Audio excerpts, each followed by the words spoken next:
Hello everyone, welcome back to accountancy classes of Sri Mahavir International School. So as in our last video, we completed chapter number 1, that was not for profit organization. But in this chapter, we will study about accounting for partnership forms. Means from this chapter, your partnership starts. So this chapter is fundamentals of partnership. So before moving on, we have to study first what is the meaning of partnership firms. Till 11th class, we studied accounts of a sole proprietorship firm, but now we will study of a partnership firm. So as the name is describing the meaning of partnership, that when two or more persons join together to earn profit, so it will be called partnership. Let's see the introduction of this firm. There are certain limitations of a sole trader. Sole trader means only one person. Means whenever a single person is running a business, so there are certain limitations of this type of business. In a sole trading concern, only one man invests capital, undertakes the risk involved in the business, and controls the whole affairs of the business. Means when one person is running the business, so only he is the person who takes all the work, who handles all the work. He will invest the capital, he will handle all the risk, he will take all the decisions. So there is only one person who handles all the work in sole trading companies, but one man's capital, skill, controlling and risk taking capacity are generally limited. You everybody know about it, that every person has different ideas. So when there are 2, 3, 4 or 5% in a business, so they can take uh, a lot of type decisions, they can take different type of ideas for progress of their business. So in a sole trader, in sole trading companies, only one man's capital is invested, or these are the limitations. Therefore some persons may combine and enter into an agreement to form a partnership. So whenever there are two or more persons join, combine and enter into an agreement, so they form a partnership. Partnership is a relation of mutual trust and faith. In partnership, there are joint ownership of 2, 3, 4 person. So it is a relation of mutual trust and faith. In order to maintain this trust, it is necessary that the partnership accounts be maintained in an honest, accurate, and equitable manner. Partnership accounts should present a true and fair picture of the partnership business. For this purpose, it is necessary to study the definition of partnership as given in the Partnership Act. We will study this definition just after this topic. So, the nature of partnership firm. What is the nature of this firm? As per accounting viewpoint, partnership firm is treated as a separate business entity distinct from its partners. Means, according to accounting viewpoint, partnership firm is treated as a separate entity distinct from its partners. However, as per legal viewpoint, a partnership firm is not a separate legal entity. What difference did you find here? That according to accounting viewpoint, partnership firm is different from its partners, but according to legal viewpoint, partnership firm is not separate legal entity. In other words, it has no existence separate from its partners. It means that in the case of bankruptcy of the partnership firm, private estates of the partners would be liable to meet the firm's debts. You can say that partners' liability is unlimited in partnership firm. If there is any bankruptcy of the partnership firm, so partners would be liable to pay that debts from their personal assets. The next point is here, definition of partnership. Section 4 of the Indian Partnership Act 1932. Just underline this point, that Indian Partnership Act applies on partnership, that is 1932. And according to section 4 of this act, partnership is as follows. This is the definition of partnership. That partnership is the relation between persons who have agreed to share the profits of a business carried on by all or any of them acting for all. Means it is a relation between persons who have agreed to share the profits of a business. In partnership, persons join to share the profits according to their agreement. Now, the main features or essential elements or characteristics of partnership. Two or more person. This is the main feature of this, that a single person cannot start a partnership. This is a common sense that a single person cannot start the partnership. For a partnership, there must be two person or more than two. There must be at least two person to form a partnership. Partnership Act does not specify the maximum number of persons, but Section 464 of Indian Companies Act 2013 restricts the number of partners to 50. You can say that minimum number in a partnership, that is 2, but according to Partnership Act there is no limitation for maximum number of person. But according to Indian Companies Act 2013, maximum number of partners cannot be more than 50. The second characteristic is here, agreement. Partnership is the result of an agreement. It must come into existence by an agreement, not by the operation of law. On the contrary, a Hindu undivided family comes into existence by the operation of law and not by an agreement. Such an agreement can be either oral or in writing. The agreement forms the basis of mutual rights and duties of partners. What you can say, just simply I am making you understand agreement. What is the meaning of agreement? That whenever we are going to start business with any second person, with any third person, so there must be an agreement before starting the business, so that in future we can avoid from disputes, from misunderstandings. Suppose that you are going to start a business with your friend and you think that he is my best friend, I don't need any agreement and all. Means now you have good relation with your friend, but after 1 year, after 2 year, there may be some misunderstanding, because personal relation is different from professional relation. So when you are going to go in a business, so there may be some misunderstanding between you and your friends. So at that time there may be disputes.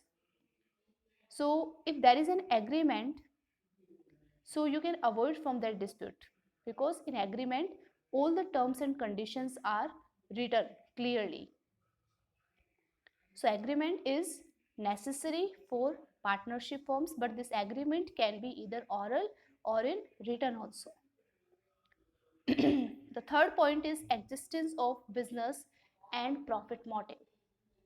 Partnership can be formed for the purpose of carrying on some business with the intention of earning profits. You know that whenever you are going to start any business, so obviously your intention will be earning profits. And such business must be legal also. If you are doing work together that is illegal, so that cannot be said partnership. A joint ownership of some property by itself cannot be called a partnership. Suppose that there are two friends, one friend is the owner of a shop and the another one friend is a doctor by profession. Once they joined together to purchase a land, only once, means their work is not purchasing land, but only once they join together to purchase a land. So can it be said partnership? No. Partnership includes regularity, or not only partnership, every type of business includes regularity. It may be that their friends are earning profit in that deal, but that cannot be said partnership. The next point is here, sharing of profits.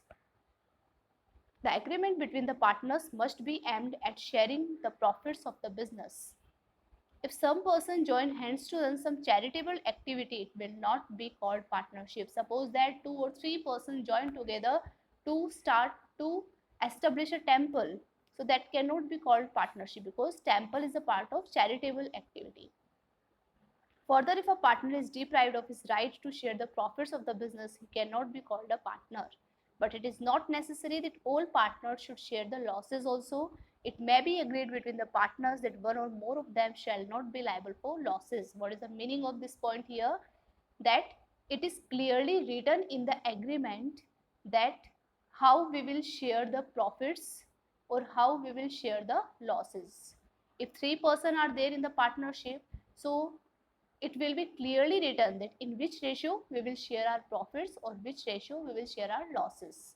So it is not necessary that all partners will be included in sharing of losses also. The next point is relationship of principal and agent. Each partner is an agent as well as a principal of the firm. What is the meaning of this point here?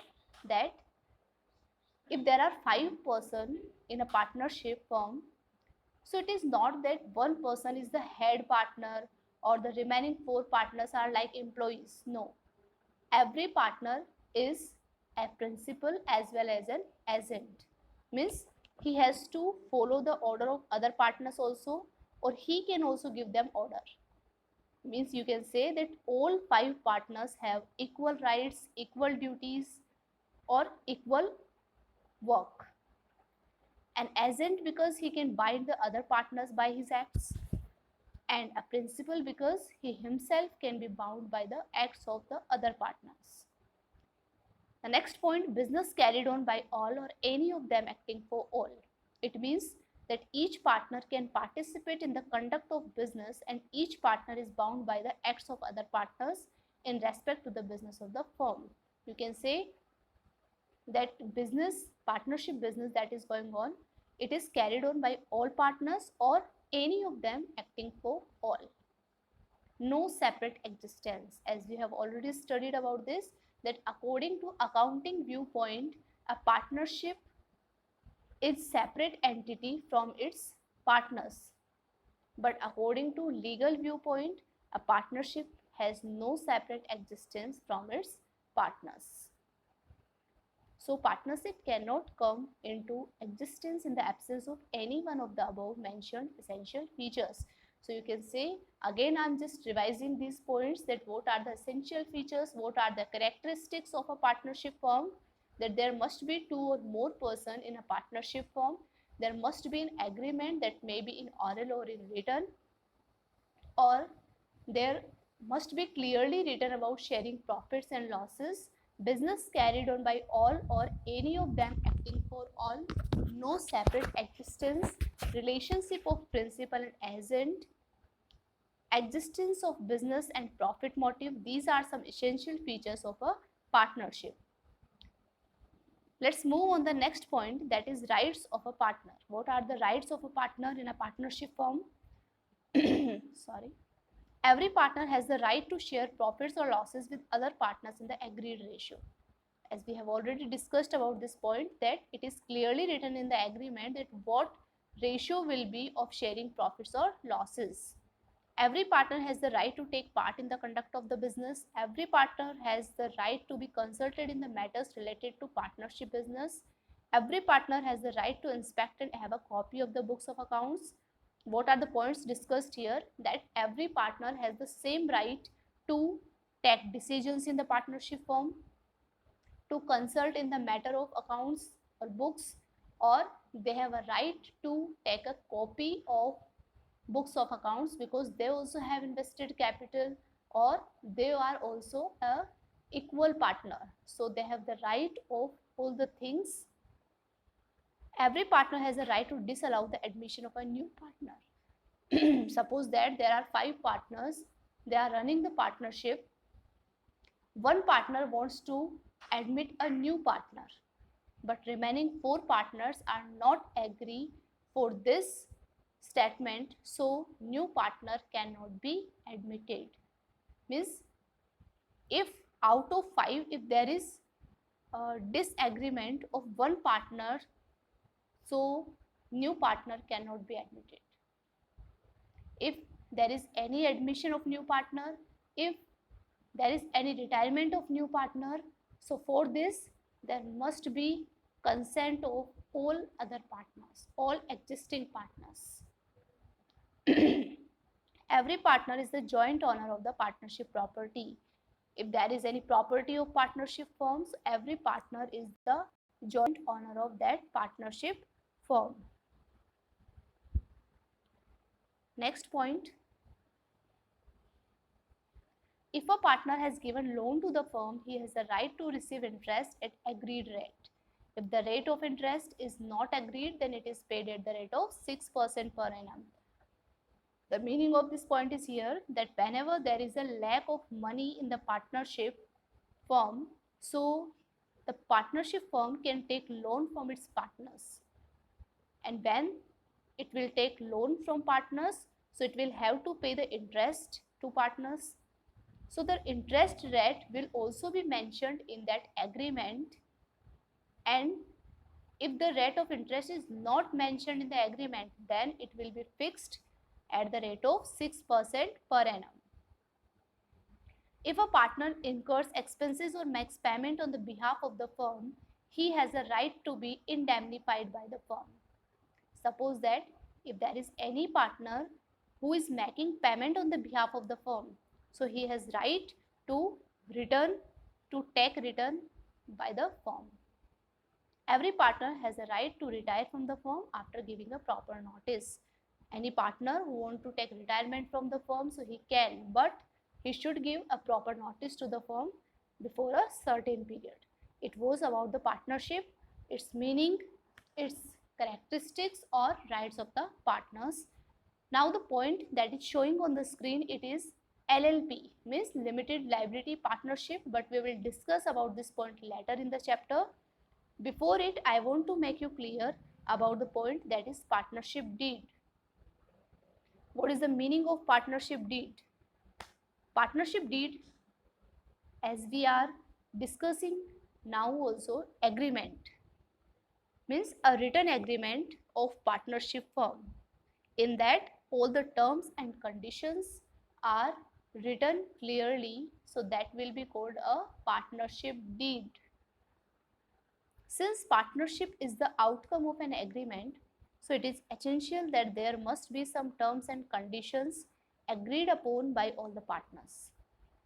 Such terms and conditions may be either oral or in written. The law does not make it compulsory to have a written agreement. As I told you that your partnership agreement must be maybe in oral or in written also. Law does not make it compulsory that it should be written only. It can be oral, it can be written. However, in order to avoid all misunderstanding and disputes, it is always the best course to have a written agreement duly signed and registered under the Act. Means, if you want to avoid any misunderstanding in the future, any dispute in the future, so it must be in written. Because if you have done oral agreement, so there is no any certainty, there is no any conformity of that oral agreement, but written agreement is permanent, so written agreement is better. Such a written document which contains the terms of agreement is called partnership deed. What is the definition of partnership deed? That such a written document, or you can say a written document which contains the terms of agreement, is called partnership deed. In simple words, you can say that a written document in which all the terms and conditions of a partnership firm is written is called partnership deed. It is also called articles of partnership. Partnership deed is also called articles of partnership. The partnership deed should contain the following points: the name and address of the firm. The first point that will be included in partnership deed, the name and address of the firm. Names and addresses of the partners. How many partners are there in the firm, or what are the names, what are the addresses? These all informations are written in partnership deed. The type and nature of the business the firm purposes to do. Which type of business the firm purposes to do, it is also written in that agreement. Amount of capital to be contributed by each partner, and whether the capital accounts will be fixed or fluctuating. Fixed or fluctuating, these two words we will discuss later in this chapter because these are a wider term. So it is also clearly mentioned in that deed that what amount of capital to be contributed by each partner. Interest on capital. The capital invested by the partners will also get interest on this. So it is also clearly mentioned in that deed that what interest on capital will be given on their capital. Drawings, how much amount the partners are entitled to withdraw for personal use. Interest on drawing, whether interest will be charged on partners' drawings, if so, the rate of interest. Means it is not confirmed that interest on drawing will be charged. So it is written in the agreement that if interest on drawing will be charged, so what will be the rate of interest. Profit sharing ratio, the ratio in which profits or losses are to be divided among the partners. Salary, whether any partner will be paid salary for the work done by him, if so, how much. Salaries apart from the profits. Salary, remind this point that salary is the apart from profits. So if any partner will receive salary from the firm, so how much it will be, it is clearly mentioned in the agreement. Goodwill, method of valuation of goodwill in case of admission or retirement of a partner. Now it is the point that may be new for you, that how we calculate goodwill. So whenever there will be admission of a new partner or there will be retirement of existing partner, in that case goodwill will be valued. So what will be the method of this valuation? It is also clearly mentioned in the partnership deed. The next point, accounting period of the firm. The period after which the final accounts of the firm are to be prepared, whether yearly or half yearly, and the date on which accounts are to be closed every year. For which period partnership firm will be there, it is also clearly mentioned in the partnership deed. Method of recording of firm's accounts and the safe custody of the books of accounts and other documents of the firm. Auditing means checking of books or checking of accounts. It is also written in the agreement. Date of commencement of partnership, on which date your partnership was started, it is also written in the agreement. Duration of partnership, for how long time your partnership is started, is established. Like it is for 1 year, it is for 2 year, it is for 3 year, whatever. But if there will be dissolution of partnership, so what will be the mode of dissolution? Use of the decision of Garner versus Murray. Whether decision in the case of Garner versus Murray is to apply in the case of insolvency of a partner or not. Means whenever any partner is going to insolvent, he is not able to pay his debts, then Garner versus Murray decision will be followed or not. What is the Garner versus Murray?